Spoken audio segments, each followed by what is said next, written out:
imvo zitumye asubizwa mu gihugu cy'u Rwanda.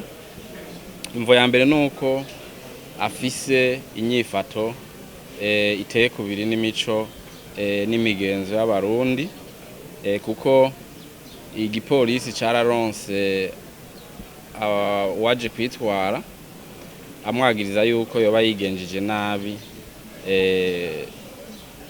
mu bintu by'ubushurashuzi. Hanyuma igipolisi kirakora amatohoza kirasanga koko iyo nyifato mbi uyu muntu ayifise. Hanyuma ikindi gitumye uyu muntu yirukanwa nuko igipolisi kiriko kirakora ayo matohoza ya mbere kuri ivyo vy'abakirisu biwe, abakirisu biwe bidoga cane cane bo badasanga igitsina yuko yigenza nabi.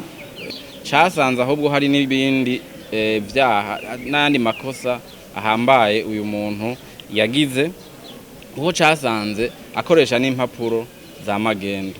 Mu bisanzwe yarivye ubwenegihugu bw'igihugu c'u Burundi, kuko akoresheje karangamuntu y'u Burundi yerekanwa yuko yatangiwe muri komine ya Kirundo.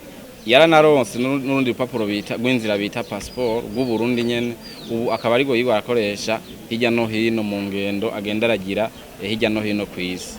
Izo mpapuro rero ntiyategezwa kuzironka kuko si Umurundi. Se wiwe yitwa Kayihura Ephraim, nawe nyene yarigeze kwirukana n'umunyarwanda, yarigeze kwirukanwa nawe nyene kubera yarabaye mu Burundi bitisuza amategeko mu mwaka wa 2016 yaba mu Kirundo. Wewe rero yirukanywe yaciye agenda mu Rwanda cararondera impapuro z'ukuri koko zo mu Rwanda, acagaruka mu Burundi nk'umunyagihugu asanzwe aje kuba muri kino gihugu vyisunze amategeko, araheza arariha. Dufatiriye kuri izo mpapuro twaciye tubona yuko uyu Modeste Kayihura nawe ari umunyarwanda.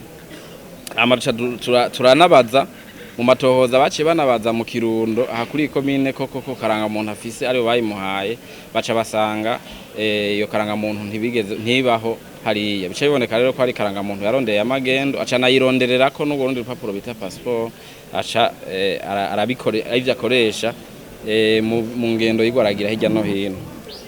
Imvo igira gatatu ituma uyu muntu yirukanwa nuko mu bikorwa vyiwe mu nyifato yiwe ngaha mu gihugu c'u Burundi bibonekamwo ibintu vy'ubusuma buciye mu mayeri, bivanye n'amajambo agenda aravuga mu nyigisho ziwe.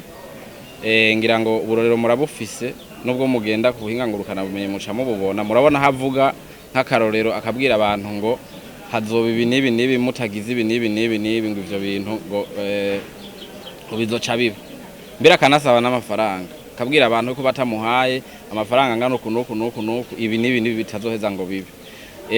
Iyo nyifato rero, iyo ngendo y'uwo muntu ikabinyuranye cyane n'inyifato n'ingendo twari twiteze ku bantu bavuga butumwa, abantu bakozi b'Imana, kuko ijambo ryabo ni ryunga abantu, ni ry'urukundo, si itandukanya abantu, si ryo gutera ubwoba abantu no kubashira no kugomba kubashira mu nzira zitarizo.